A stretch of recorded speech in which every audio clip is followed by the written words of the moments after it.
Saskia, the founder of BoostThru, a multi-platform life transformation coaching service dedicated to helping professionals overcome adversities and become the best version of themselves.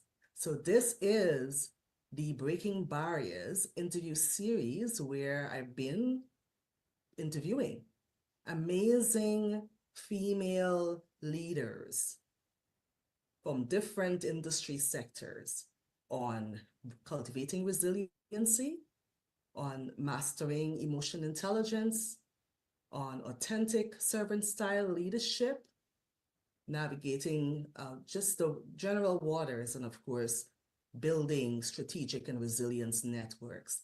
So it's my awesome pleasure today to introduce you to Honorable Dr. Angeline Benjamin. She's currently serving as a GSFE, Global Society Female Entrepreneur Director for Virtual Thursday Forum. And she has an amazing background in the food industry, where she served as a chief food officer, right? So she can food safety officer. Yes. Officer, that's correct. Thank you so much.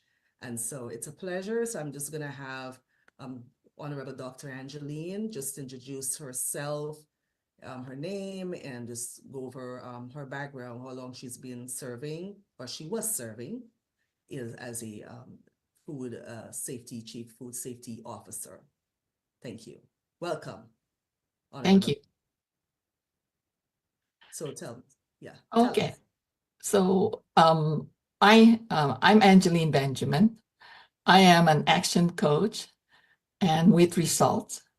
And also I am the director and the board member of GSFE, which is a Global Society for Female Entrepreneurs.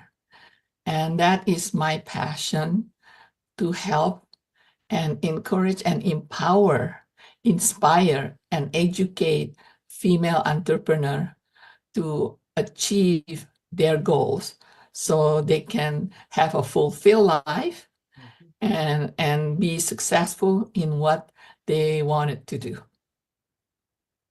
That's truly awesome. Thank you so much. I know that this will be great feedback, and what an inspiration it will be for the aspiring female executive leaders within the talent pipeline.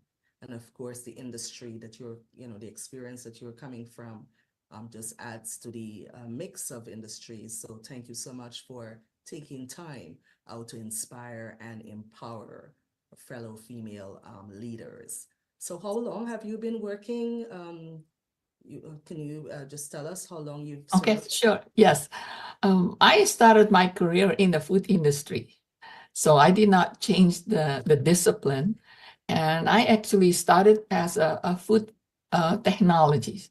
And that's why I think with my career, because I started just as a food technology and learn on the way up, even though I have my bachelor degree and in microbiology. So I am a microbiologist, but I just felt that I like to work with people more than just working in the lab.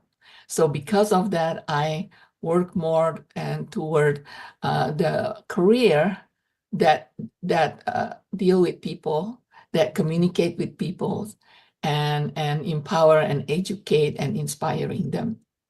So I started with Hunt Western Foods as a food technologist, and then I moved to Denny's restaurant, and again as a quality assurance manager.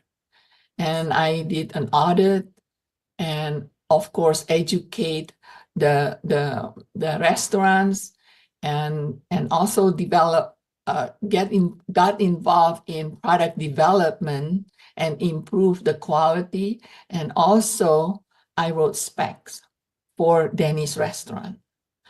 And because of the different level, and they decided to change their level of management, and I don't want to bore you with the details, they they had to lay me off because I was one, and this is something I learned. A lot of times when the company laid you off, it's nothing personal. I learned that. It's not because you're not good enough. It's because they hire somebody, a consultant, and they look at the financial status of the company at that time. And they look at how much you made and other people, and they said, okay, the company needs to be at this level. Therefore, we have to remove this level, this level. And I did not know that. I took it personally because that was the first time that I lost a job. And I took it personally. But then a few years later, with the mentorship of other executive, I realized it's nothing personal. They just look at the number, they look at how much you made, and they said, okay, we can do with this. You remove this position. And that's it. But to me, what I did not realize, and that's why I like to talk about this, actually, it was a blessing. Because I was too comfortable with that position that I did not look for a position that would move me up. So at that time, then I forced myself to look for the position that would move me up. And I did. I had much better position, much better pay, just because I was laid off. And sometimes you have to go through that to discover or improve what you need to do. So I had a better position, and I became the plant quality assurance manager for a manufacturing company with my background. And again, I learned to work with the government officers, federal government officer. And again, that required the skill that you have to work with people and to understand what they want. And so then the company decided, this is in California, they want to expand the company. And because in California where they are, it just costs too much, they decided to move to South Carolina. And I have a choice whether I want to take that job to take care of the new plant as a quality assurance manager, or I just decided to resign and they will give me some compensation. Because I had a good experience learning that sometimes when you leave a company or get laid off, whatever the term that you want to use, sometimes it forces you to go somewhere that may be better for you. Because again, you have to look for certain things that better for what you want to do. All right. And so I took the position I said, okay, laid me off. Because I learned before that I can find another job, because I did not want to move to South Carolina. And the reason for that is because at that time I was single. Okay. And then when you're single women, and I look at the town, very small town, I figured, well, that's not a good place for single women to live in there. Hardly any other entertaining place or anything like that for me to have a good social life, being single women. So I said, lay me off. I'll take the compensation. I'll find some other job. And that's when Taco Bell Corporation was actually look at my resume, and they called me right away and wanting to interview. And not only that, I get to interview with the vice president, and the next day they offer me the position. Excellent. And so because they found that it's just the right person that they want to hire, then guess what? I get a better position, a much better pay. So to me, sometimes we have to get out from our comfort zone. Yes. And to do that, sometimes we have to make a harder decision. Okay. to get out from our comfort zone. Yeah, so what I'm gathering here, and this is very rich, thank you for those details, because as a female executive leader, as a leader in general, you will face adversities within your Correct. career. But it's Mhm. really how you react, how you respond to those adversities to transform them into Mhm. opportunities. That's really what makes you a resilient leader. And so what Correct. you described there, it's all these different scenarios. You faced when the Bain was just around layoffs.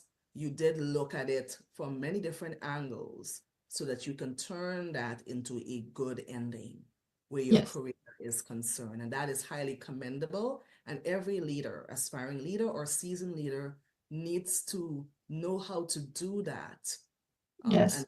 feel a lack of motivation because something, unforeseen, unplanned, not desirable happened in terms of their career. So thank you so much for highlighting that. That's Yeah. a real sense of resilience. But I wanna, if I can just move Sure. on to really the next question here, which is around resilience. What does resilience, in the context of your role as a chief, as a food safety officer, right? Chief food Yes. safety officer. What did that mean to you? Oh, thank you for that questions, because I like the word resilience, because in my position you do have to have that quality, and keep reminding yourself. Being a food safety officer, and I started as a quality assurance manager, Mhm. that you have to encourage people and educate them to understand why food safety is very important.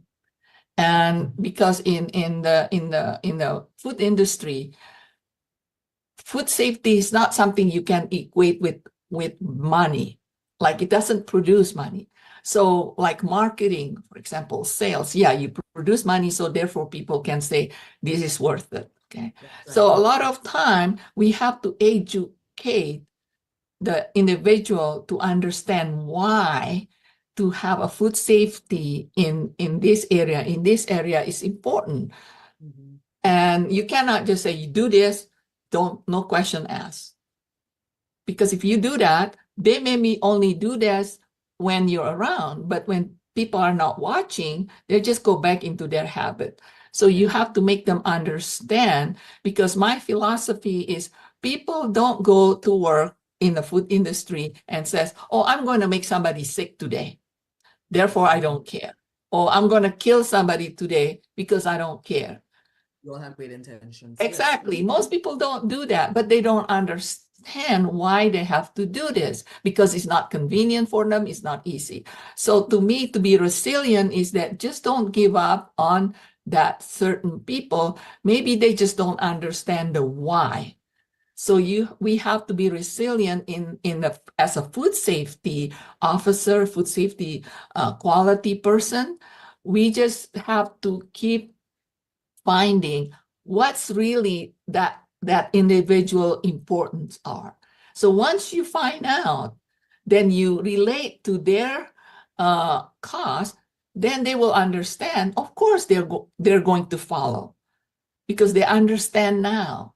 And one of them, to me, for the resilient is in food safety, is to use their family. This is what I found out, their family.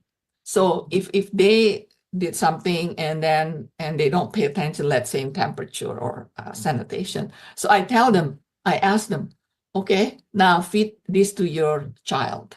They look at me, say, oh no, I'm not going to give that to my child. And I say, why? Mhm. And it clicks to them.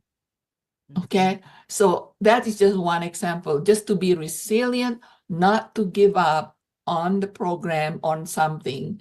And another example of resilience, just quickly, I proposed to have a food safety checklist, in which many restaurants are doing this now, many years ago.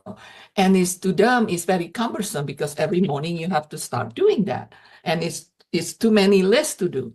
So it took me 5 times with different question and different way of asking the board member, all the senior, for them to approve it.